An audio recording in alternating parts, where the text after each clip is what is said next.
everybody. This is John Marola from Keeping It Real Section 5 Football, and we're doing season number 2, episode number 2. So we're just going to kick it off right now. First of all, I got to introduce my two partners. On my far right, Section 5 Hall of Fame coach from East High, Coach Paul Brigandi. Paul. Thank you, John. Hello, Dave, and good to welcome, Scott. We're glad to have you on the podcast. Thank you, Coach. Glad to be here. And next to Paul, my other partner, Section 5 Hall of Fame coach from Fairport for football and baseball, Coach Dave Lanning. Coach, thank you for being here. You're welcome, John. Thank you. Scott, welcome aboard. Thank you, Coach. And the man next to me is Section 5 chairman, took over for Dick Cerrone how many years ago? Oh, boy. I think it's eight years ago. 8 years ago? Yeah. 8 years ago. Yep. It doesn't seem like it was that long ago I at all. know. Not for me either. So it's Scott Barker, our Section 5 chairman. And Scott, thank you. Appreciate you being here. Glad to be here. Thanks for the invite. Yeah, no problem. So hopefully we can give people a little bit what we were talking about earlier, some insight as far as, what's going on with Section 5, what direction Section 5 is going in, and actually what we can do to help that process. That's great. Thank you. Oh, no problem. No problem at all. Paul, you want to start? All right, Scott, we'll start right away, and maybe you could we want to hear a little bit about your history as how you got involved in the sport of football, and maybe back to your old playing days at Cardinal Mooney, and who some of your mentors were. Yeah, that's a long history right now. Started playing football when I was 6 years old, and I've often told the story that from the fall when I was 6, I have been involved in football my entire life, whether it be as a player, a coach, or an athletic administrator. So went to high school at Cardinal Mooney, played for 3 coaches, Coach Cretney, Coach Resch, and then Coach Heck came in my senior year. So I had 3 different head coaches at Mooney. Had the great opportunity to go play at Ithaca College for Coach Butterfield. Really where it started shaping my decision to stay involved in football. Coach Butterfield was such a great mentor for me and for many of my teammates in Ithaca Bombers there. Ended up winning a national championship in 1988. Came back on staff in 1991 as an assistant football, baseball coach, assistant athletic director at Ithaca. Was part of the staff that won the 91 national championship. Went from 91 over to 92 and coached at Cornell University under Coach Hoffer. I can tell the story now because he's pretty famous, but shared an office with Jim Knowles, who's the current defensive coordinator at Ohio State. So Jim and I have been friends forever, and as my sons went to Ohio State, that connection with the Buckeyes has kind of grown. And then ended up in Section 4 at Owego Free Academy. I became the head coach there. It's probably about a half hour south of Ithaca, down in the Binghamton area or outside of Binghamton. Was the head coach at Owego Free Academy for 2 years, and met Tom Vogt through Mike Welch, who was a coach at Ithaca College and became the head coach. And Coach Vogt talked to me about an opening in Pittsford and would I be interested, and we started that talk at the Binghamton Football Clinic, and I remember going home and telling my wife, what would you think about moving back home? Now, told her in the house that we had just bought 5 months ago. So she was teaching at Maine Endwell School District. So, but the draw to home ended up being a larger pull than staying. So ended up in Pittsford in 1995 and just retired from there a year ago, October. How did you find a little bit more about how you decided to choose Ithaca as college, and did you get involved in the education program there, and how did that all sort of start? Yeah, so had some opportunities to play at a bunch of different schools, especially in the Northeast at the Division III level, and I I just remember going to Ithaca College for my weekend visit and getting in the car, and my dad's like, "How did it go?" I go, "This is where I'm coming." Just knew right away it was the culture, the expectations, the group of guys that were currently there on the team. I just fit really well with. So that decision became really easy for me. I started Ithaca as a business major, and I remember sitting in a macroeconomics class my freshman year and being like, there is no way I'm going to get a degree in business. And again, went home and told my father I wanted to switch to physical education. And he's like, so I'm going to spend that much money on a tuition so that you can be a gym teacher, were his exact words. Scott, what triggered the coaching part of it? I think after playing, I really believe it was the coaches that I had at Ithaca College. Jim Butterfield especially made such an impact. He's probably the most influential person I've ever been around besides my father, and how he shaped people. The guys that were before me that would come back to our practices, would come back to games, the family that he created, the relationships, and I loved the sport of football, and I couldn't imagine after my playing days that I would just be done with it. So the phys ed teaching and coaching seemed to be a great path. How about some of your teammates at Ithaca? Anybody that we would know? Oh, boy. I'm just trying. So Joe Johnston was my roommate. Joe kicked at Mooney with me. We graduated. His family's claim to name. His brother Mike was a kicker at Notre Dame and got a free agent tryout with the Buffalo Bills and I believe the Chicago Bears too. So Joe was my roommate. We played together. I played with Mike Scott and Craig Belcher from McQuaid. Yep. I'm just trying to think of other Section 5 guys. But we, at that time, had a lot of Section 5 football players in the program that made a lot of contributions to Ithaca. Well, all right, so the coaching took you to Pittsford Yes. eventually. Any memories from that coaching part of the journey? Yeah, in fact, I want to say I think you were hired that same year or within that year. 92, 93. Yeah, so you were there, and I remember accepting the job, and you're all excited, and you're looking at Pittsford, and I'm looking, okay, we got to play Fairport. And Tony Bianchi's going to be at Webster, so I got to play Webster. Jim Briggs is at Gates Chili. Paul's at East. And as I looked at my schedule, and Tom Vogt, the athletic director at that time, he said, by the way, we couldn't get an opening game from the county, so you're opening up down at Union Endicott week 1. Welcome. And I'm like, oh, my gosh. So we battled and clawed, and, Pittsford was a place that I knew we could be successful. It was just really a cultural change that had a shift with the sport of football there that hadn't been there in a few years since Tom had gotten out from coaching. And it was a grind, but it was a great challenge, and really, really enjoyed my time coaching in Pittsburgh. So eventually you went the admin route, administration, Yeah. and how'd that come about?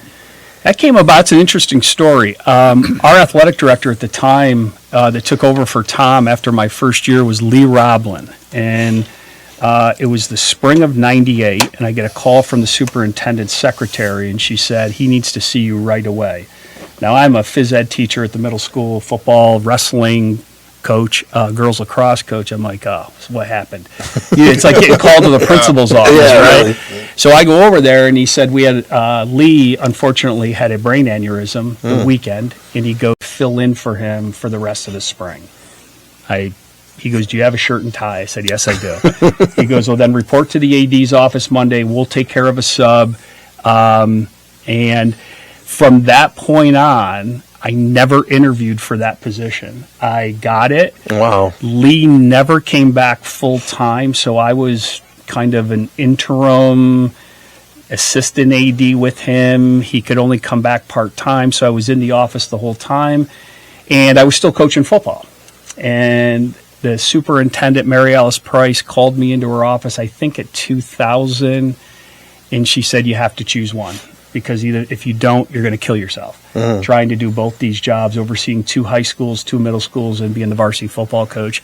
And at that point, it was a great opportunity. I enjoyed the athletic administration piece of it and decided to take that route. Nice, nice.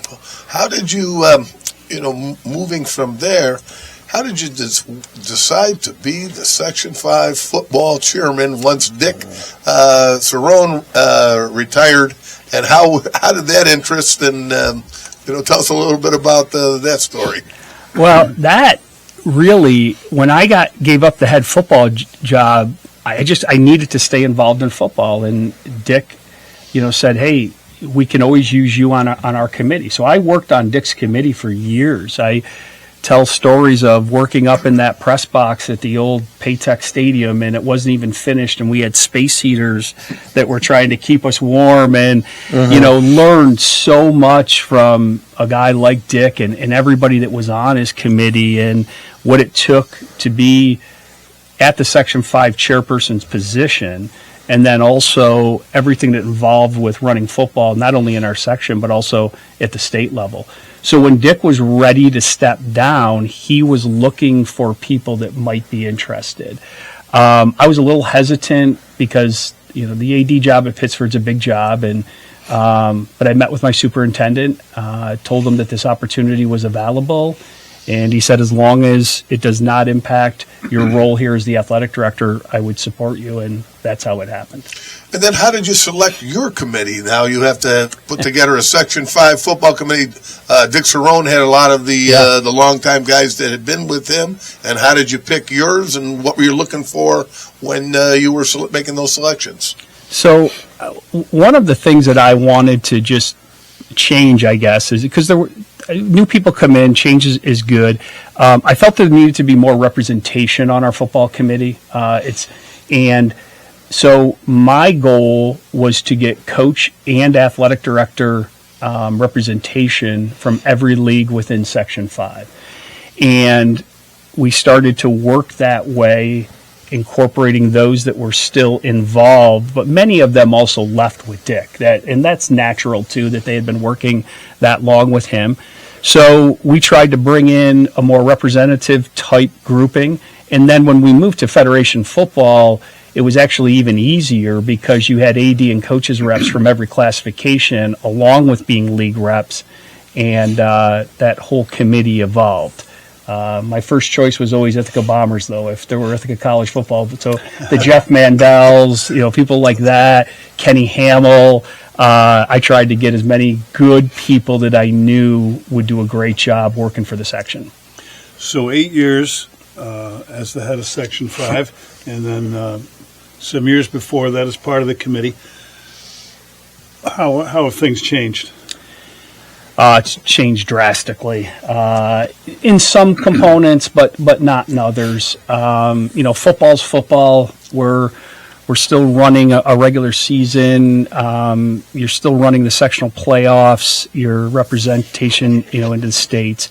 What really has changed, though, for me is just the makeup of football, and probably the biggest thing that has changed over my tenure is moving from league-based scheduling to classification or federation-based scheduling, which both come with pros and cons, and that has been a big change. The Eddie Meath game was a change where we moved it from the summer, where we're having some issues with participation numbers, issues with just real feel in the summer, all things like that. And we looked at models that were going on around New York State where most sections were playing their all-star game around Thanksgiving break, and we decided to make that move. Just for our viewers, Scott, could you maybe explain the difference between the league scheduling and federation? Yeah, so there are 9 leagues in Section 5, and what I can remember is the long history of Section 5 football was you were league-based scheduling. So, for example, the teams in Monroe County that made up of that league, you did your scheduling, probably scheduled 75 to 80% of your regular season games. You might have had a crossover or a bye that you incorporated in that schedule. Oftentimes, Coach Brigani, the RCAC in Monroe County, what were called scheduling partners. So we would get together as soon as their league schedules were done. We'd make crossovers and we'd try to fill each other's schedule. Very league based. Federation scheduling is solely based on classifications. So it's no longer the league. Every class AA, A, B, C, and D schools are in one mix. You play each other, and that's how your schedule is based on your classification and who's in their classification that season. Now, again, we've heard about the, basically the decision which way the section was going to go. I guess, what is the timetable to make that decision, and how is the voting process done? Yeah, great question. The timetable, it took over a year. And what the impetus, and it actually started, I remember being on the committee with Dick, and it was, the unique thing about football is it's the only sport in Section 5 left that is a closed sectional. So only 8 teams go. And if you have classifications like this past year in Class A where you have 15 teams, and it could have been 16 teams, half your teams don't even make the sectionals. So what was happening is we were getting a lot of complaints about the inequity of scheduling. So a Class B team in Monroe County was not playing the same schedule as a Class B team in the Wayne Finger Lakes League. And the way the point system was set up, it really didn't differentiate between strength of schedule, and there were teams that potentially felt they were missing out.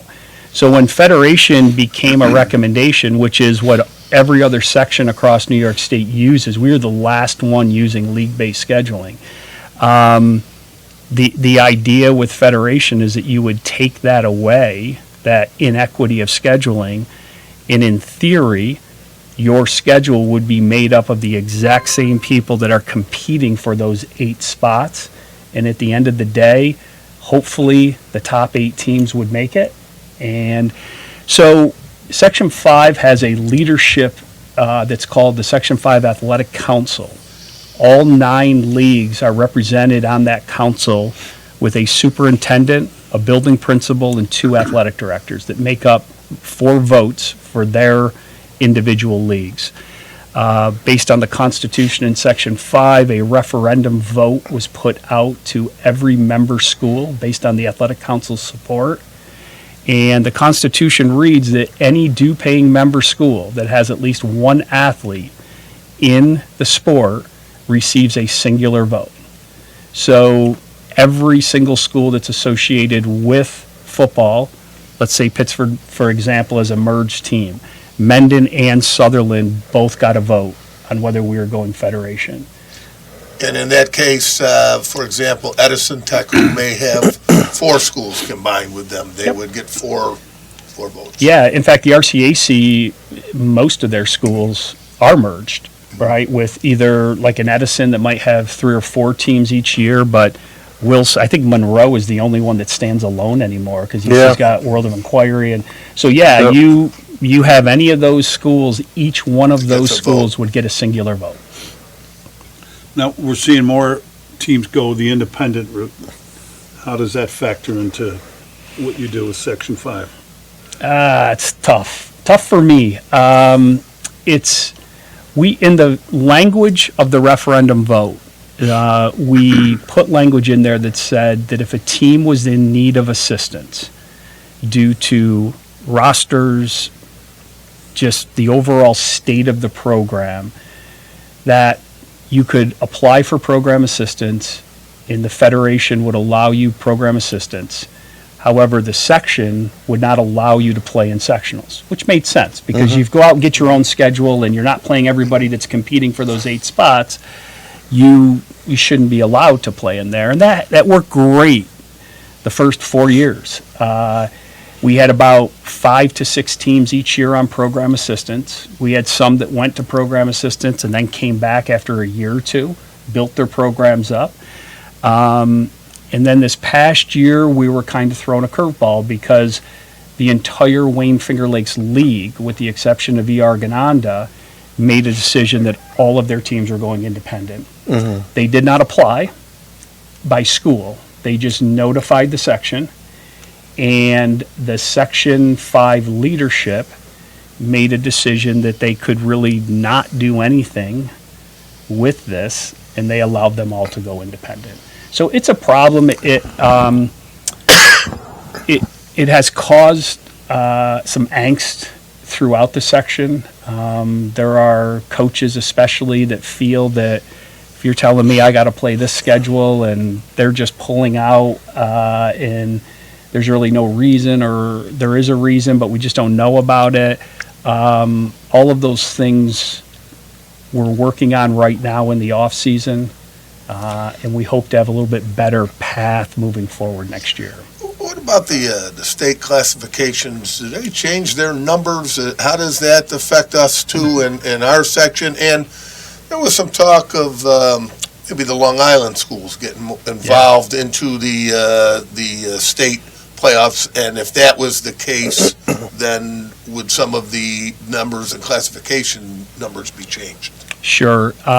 So to answer your question, every 2 years, every sport in New York State is reviewed based on how many classifications you have, and the state sets the number.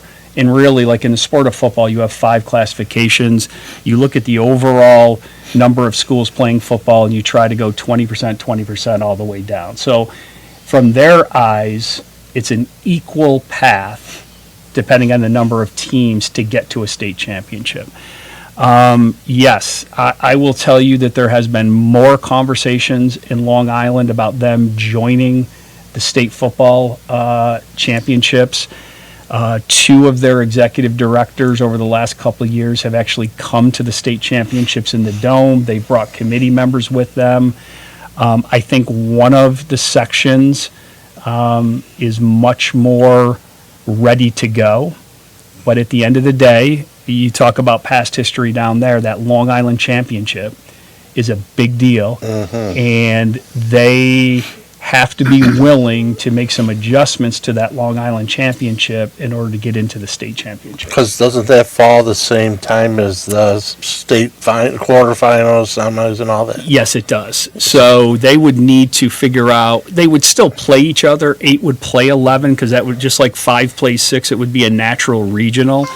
But they need to get it on a weekend that they seem to like, and it's more closer to Thanksgiving. Yeah. And it's a tradition down there, and they get big crowds, and it's, I don't know, we'll see whether they have to actually make the change. I've been down there. I watched a couple of them a couple years ago, and you're right. It's a big deal. It is big. You know, one thing, hold on, Paul, there's one thing that I did not know, you know, and you said it to us earlier, there's no perfect solution to this. No. You know, and there's no cookie cutter that we can boom, boom, boom, just put everything in place. And I'm learning more and more about that.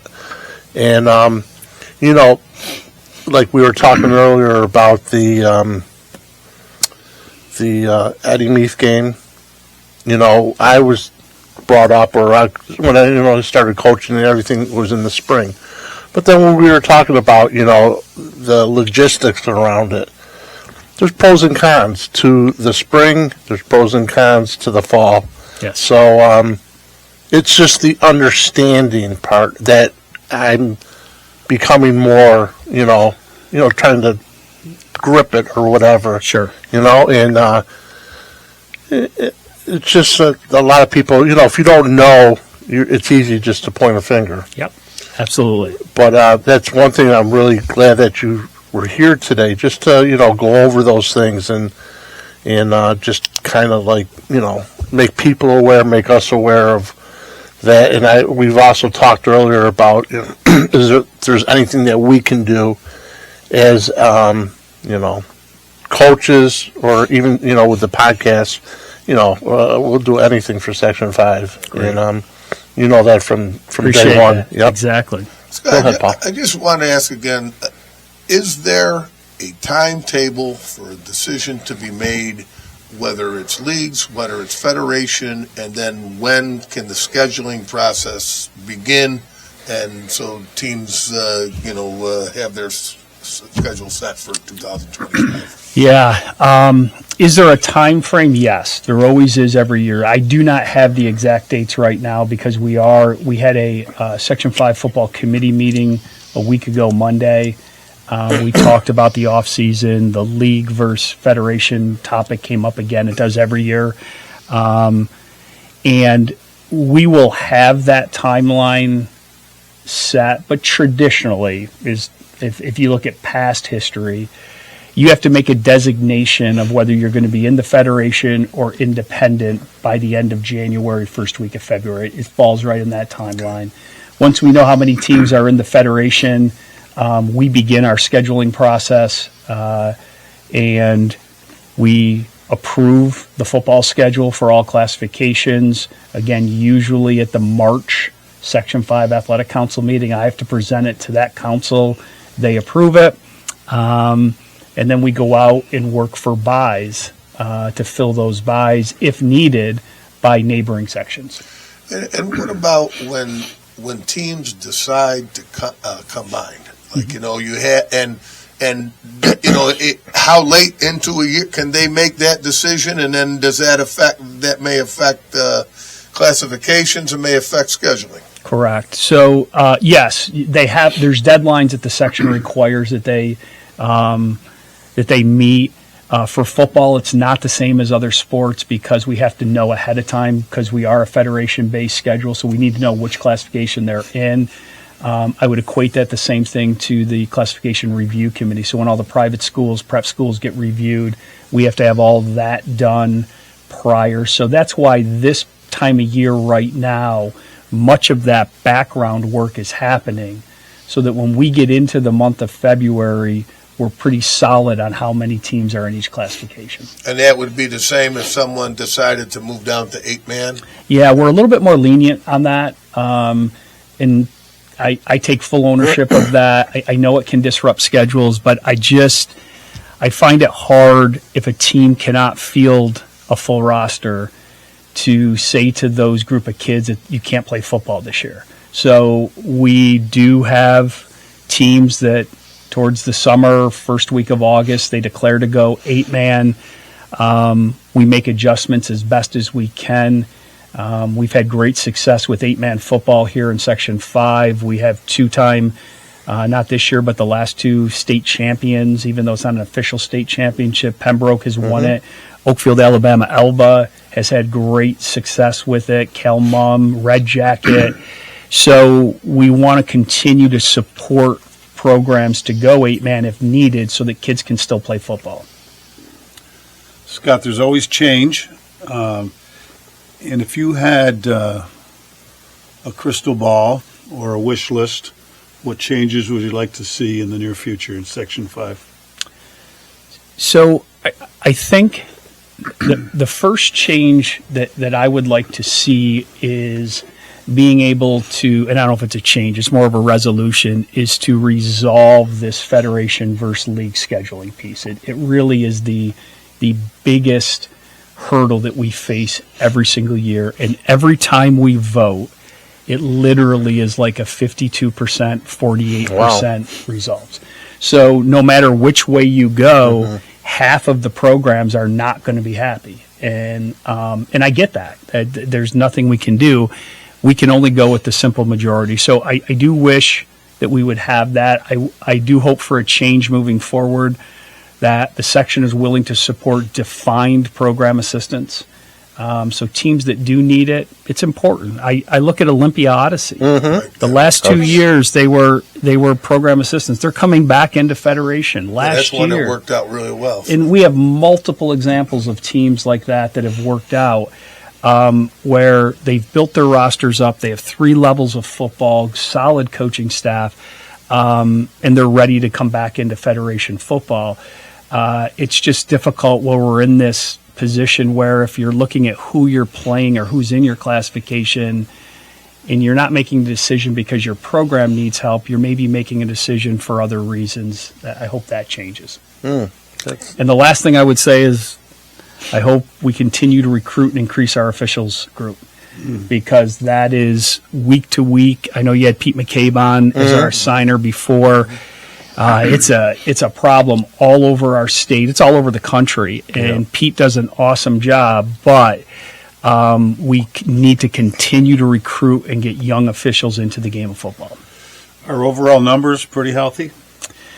No, I would actually say they've probably dropped as enrollment has dropped. As I look at rosters, I think the strong cultural programs have great numbers, 40, 45 plus.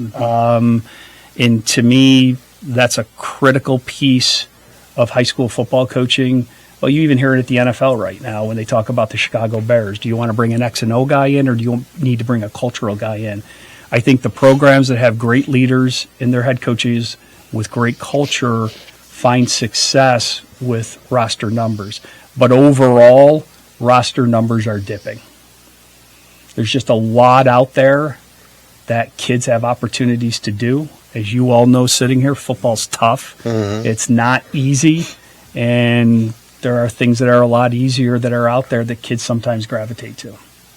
Well, you see, too, just talking about at one time you had a lot of three-sport athletes, then it became two-sport athletes, and a lot of them are specializing in other areas, and, so that. But even, right, but on the other side of it, I believe the section now, a young man or woman could play two sports in the same season. That's true. They do allow a dual. They call it a dual sport athlete. You do have to designate your top sport, and that has to take priority scheduling if there's a conflict. Oh, okay. But there are multiple kickers, for example, on Section 5 football teams that are also rostered on the varsity soccer teams. Nice. Nice. 8 years in a leadership role now, not to put you on the spot. Got a while to go. If I could find somebody to take it over, I would do that. I say that jokingly only because I do think it's important that we continue to bring new ideas, new feedback, new ways of doing things to our committee. And this chairperson job, yes, I'll be around. I'm not going to give it up unless we can find the person to do it. But I'm actively looking for anybody that is interested in doing that job. It's a great, fulfilling job. It just takes a lot. So here's the tough one then. Would you do it all over again? Absolutely. Okay. I would not change anything in Section 5 football. I had a great experience as a coach, as an athletic administrator, and a great experience as a chairperson. So it's been a great ride. How about from the coaching end of it to the administrative end? What's similar? The differences are obvious, but what's similar about it? Do you get the same rush at all? Or? No, you'd never get that rush. Like sitting on the sideline trying to stop, Will Driscoll from throwing over the top of us. And I still remember that game where we lost in like the last 30 seconds at Mendon. No, you do not get that rush. But you do get that adrenaline as being an athletic administrator. It's just different. I think some of the similars, whether you're a head coach or an athletic director, is what kind of culture are you building? What kind of expectations? More importantly, who are you hiring? Are they people that fit into your expectations, that can fulfill what you want to be done in our program? And both my role as a football coach in Pittsford and as an athletic administrator, I was fortunate enough to work with great people and great coaches that often shared my vision on what needed to be for excellence. Well, you go from coaching players to coaching coaches Exactly. a lot of times, right? Coaching adults. And longer in my career, the more I had to coach the younger coaches coming in. It's just a different mindset. We joked earlier about TikTok. They're on TikTok giving the results. They're not wanting to email them to me anymore as the athletic administrator. So you as an administrator and as a leader have to adjust to. Yes. The biggest change from the beginning of your career to right now, biggest changes? In the coaching aspect? I think the biggest change for me is public and community expectations. It's a tough world to coach in right now. And we see it nationally, but I saw it day to day locally here. For the most part, we've got a very supportive, strong community, but our coaches are under a lot of scrutiny and a lot of, hey, I'm going to text you at 9:30 at night and I expect an answer back. And as the younger coaches are coming up, that's the world they live in. So they're okay with texting back at that time, but it sets up this almost unmanageable type communication system with community, parents, coaches, and athletes. And that's probably the biggest change I've seen. And I think one of the big things is back when we were coaching, you had the chain of command. Yes. You know, you went to this person and then this person and this person. Now that chain of command is just either the coach or the athletic director and principal. Yeah. You know, it's not even sitting down with the coach, with your child, and talking over, hashing it out. Then right now they're going right to the top, and it's so tough. true. It's so true, and that's the same as athletic administrators. Parents going right to the superintendent, or they're going right to the board president, and they don't want to have those conversations. So, and often like you said it before, it's just education and understanding what's going on, and some people just don't have the patience to go through that. Of communication, I want to segue into this a little bit, is the Section 5 Football Hall of Fame. Yes. And maybe you can explain the process and just the communication. There's so many great athletes, coaches, officials that how do they get nominated? Who can nominate them? Where does the nomination go, and where can they get it? It's great. I'm glad you brought that up because we try to get this word out. The first thing I would say is the nomination form is housed on the Section 5 football website. In that form, you would click on a link, you put all the information that you can, you submit it, then it's electronically filed to me, to the Section 5 office, into our Section 5 football committee. So whether you think you might have done a paper nomination, because that's the way it was in the past, and I have 3-ring binders of nominations that are, some are complete, some are not. My advice is go back into our website and nominate and have it done online. Say the website. It's section5.org/football. And if you click on the menu box there, just click on Hall of Fame and you'll see the nomination. You'll see the past history of everybody that was in our Hall of Fame there. And then once those nominations are online, they're considered. And if they meet the criteria that's written out within the Hall of Fame bylaws, we have a Hall of Fame committee that reviews all of the nominations, and then that committee makes a recommendation to our Section 5 football committee for approval. And when is the awards dinner presentation? Is that usually the same time now every year? Or it is. And I'm glad you brought that up because that was a change too. It used to be in April, and there were oftentimes some of those banquets fell on spring break week. And it was tough for like either the football coach or the AD of that current school to get there to support maybe somebody that was going in there. So we moved it a little bit later. We do our banquet in June.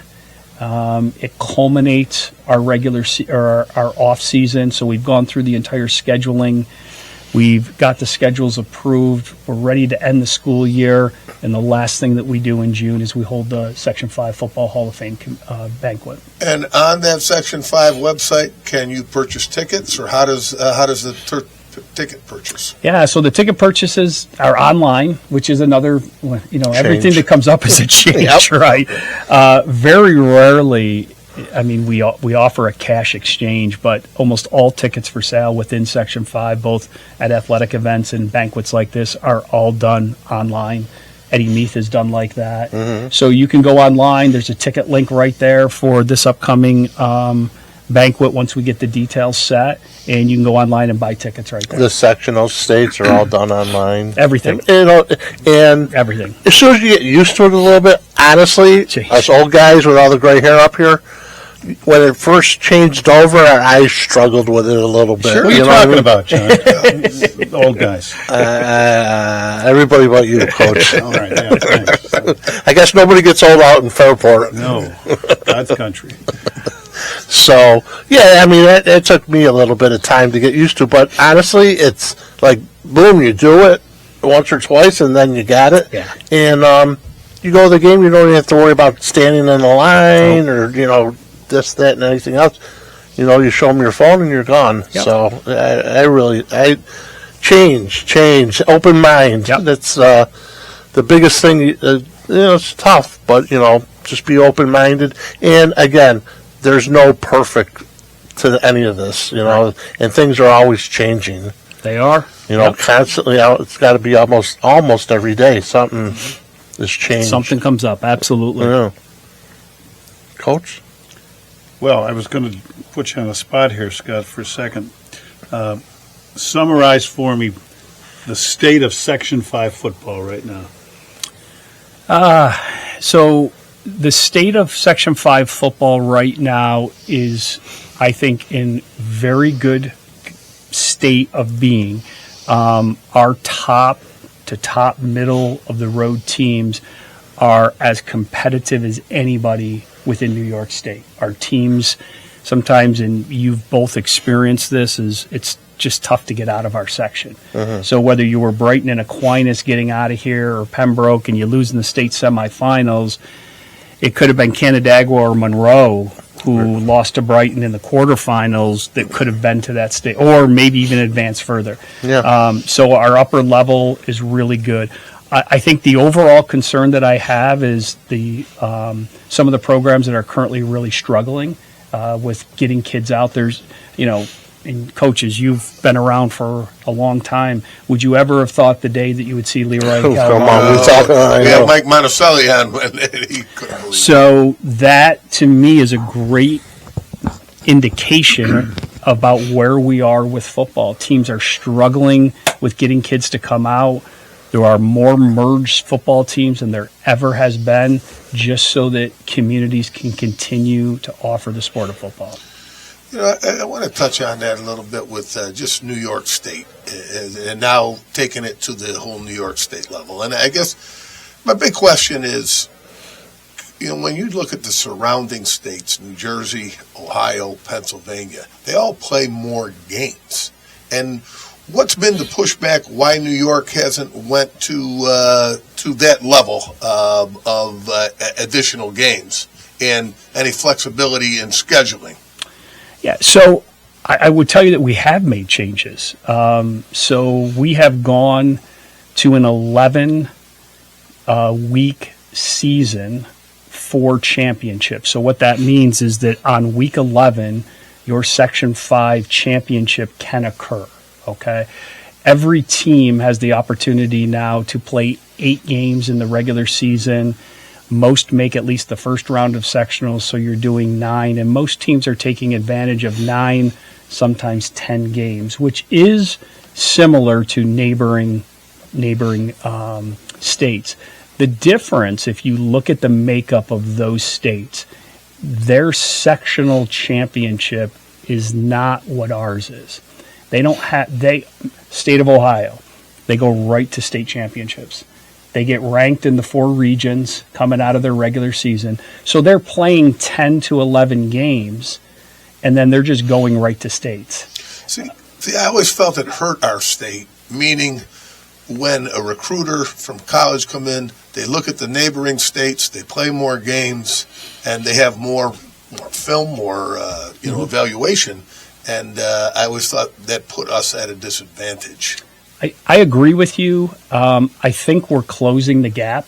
The fact that we have most teams that are now finishing the season with 9 or 10 regular season games. If you're into the semifinals, championship games, you're playing 10 or 11 games.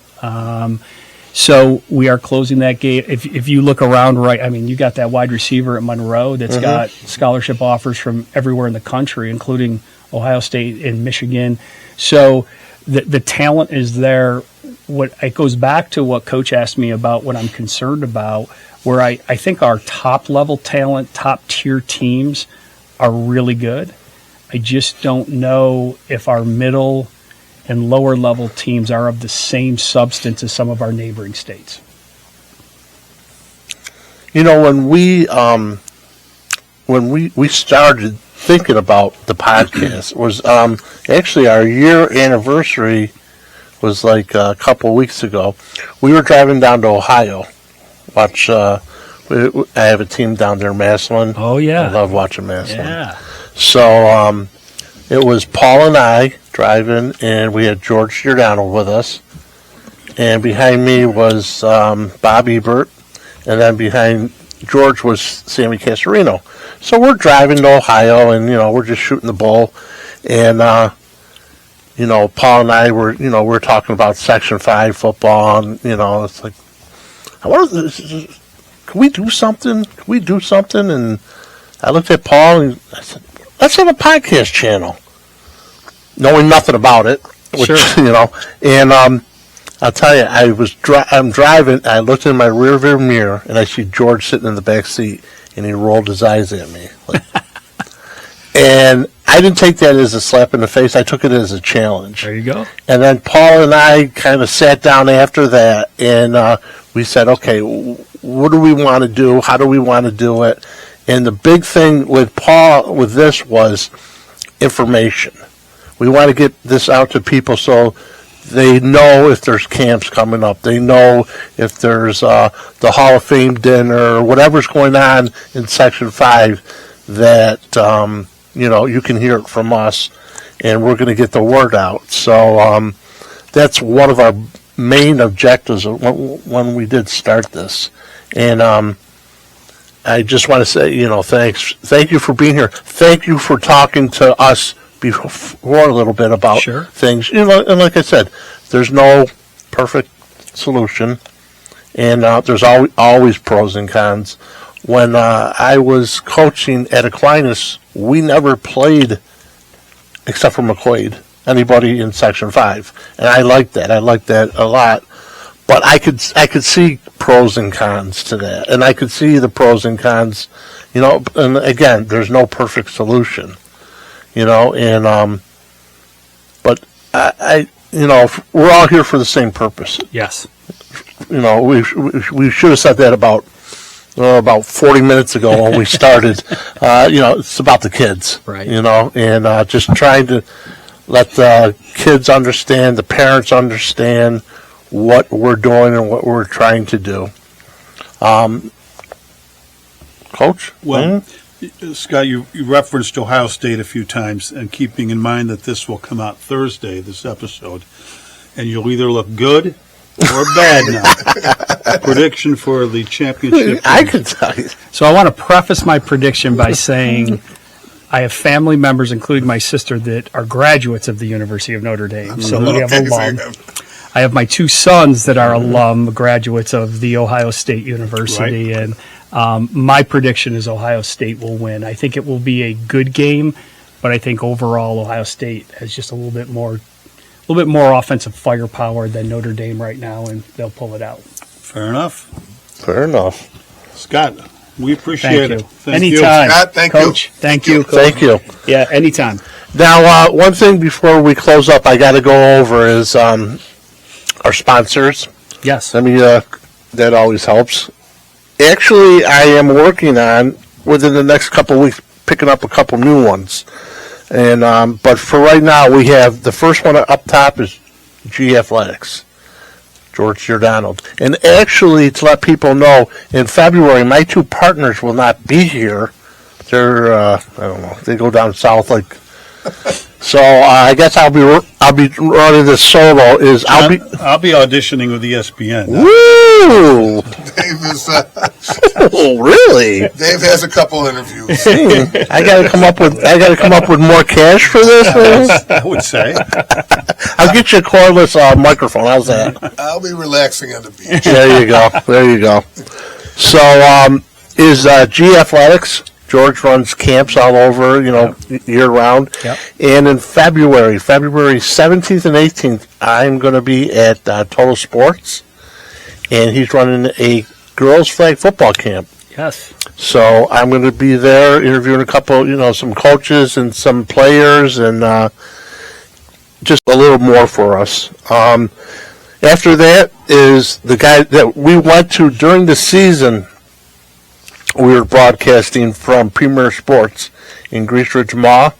Joe Muno was nice enough to have us come in and broadcast, and we gave out a Player of the Week award. Great. So, just doing a little something like that. Just, again, Joe, thank you for everything.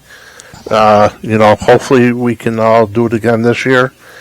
After that is Under the Radar. And Under the Radar, that's one of Coach Burgandy's old players who I used to work with, Ronnie Crawford.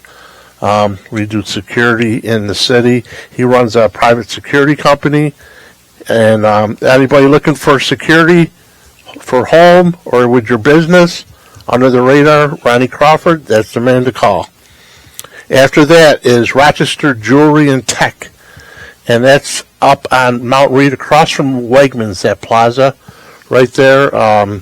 My niece Brooklyn, her husband Toga runs it.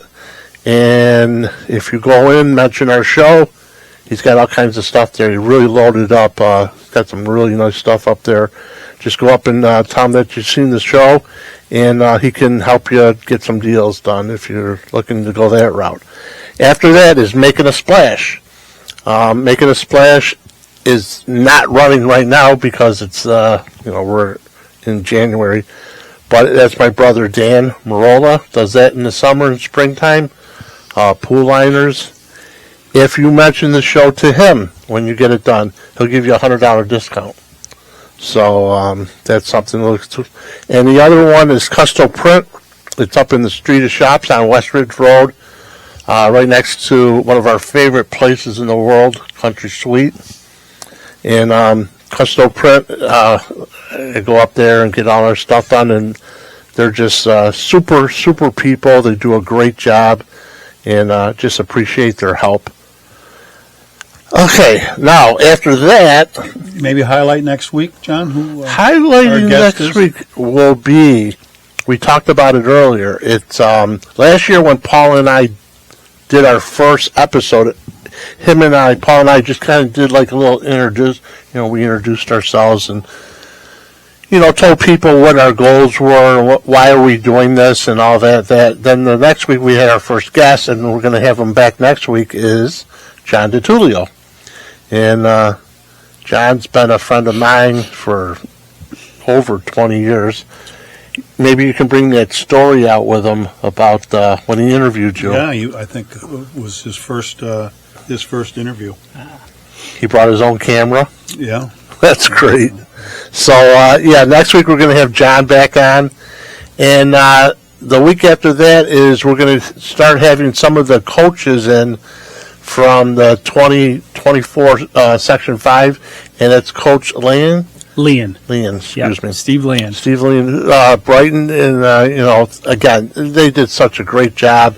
It was a lot of fun watching them go through their journey through up at Brockport State, and then get into states, and they did a great job, and have him on and talk over some stuff that's going on over at Brighton. So, John, Yep. maybe you could mention to the viewers again when this will be on, and what we have YouTube. this is going to be on. This comes out, like I said, every Thursday at 5 p.m. It comes out on YouTube. After that, on Instagram, it'll be on. I have Instagram, X, Facebook, YouTube. Who knows? They shut it down. It's shut down right now. TikTok. Oh, excuse me, TikTok. I'm sorry. TikTok. That's shut down right now, and I know Coach Lanning's really upset. Furious.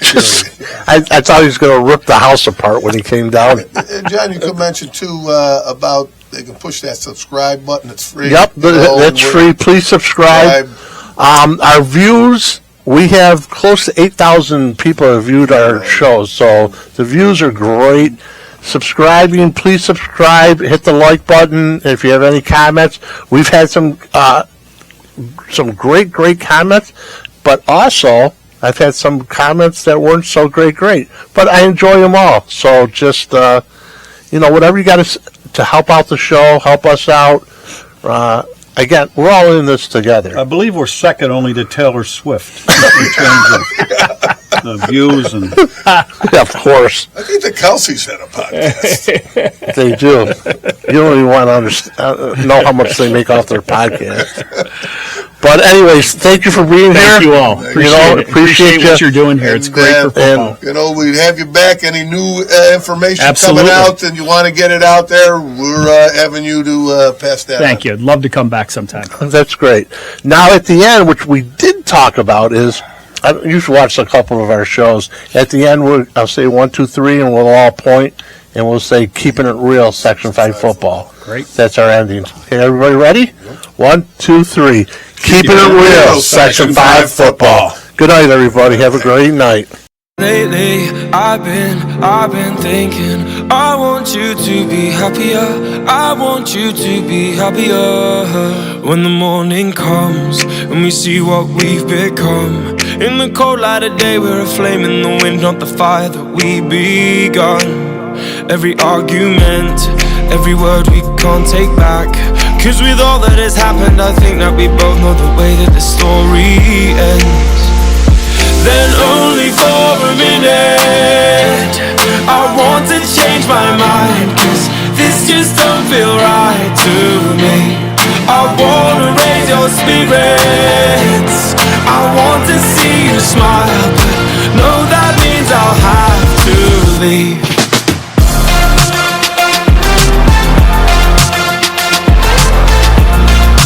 No, that means I'll have to leave. Lately, I've been thinking, I want you to be happier, I want you to be happier. When the evening falls, and I'm left there with my thoughts, and the image of you being with someone else, well, it's eating me up inside. But we ran our course, we pretended we're okay. Now if we jump together, at least we can swim far away from the wreck we made. Then only for a minute I want to change my mind, cause this just don't feel right to me. I wanna raise your spirits, I want to see you smile, but no, that means I'll have to leave.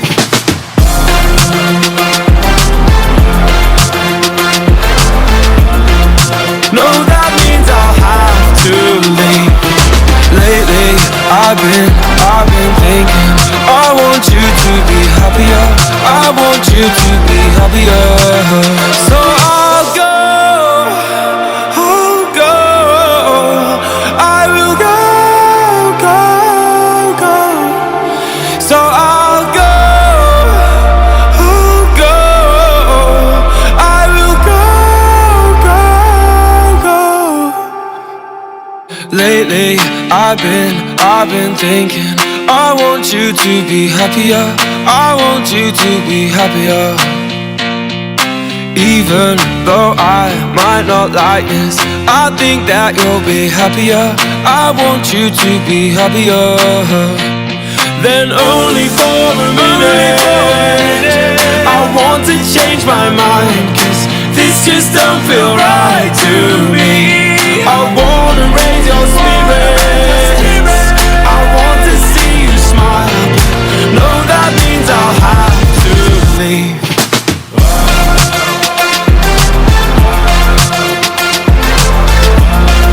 No, that means I'll have to leave. Lately, I've been thinking, I want you to be happier, I want you to be happier. So I'll go,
can see you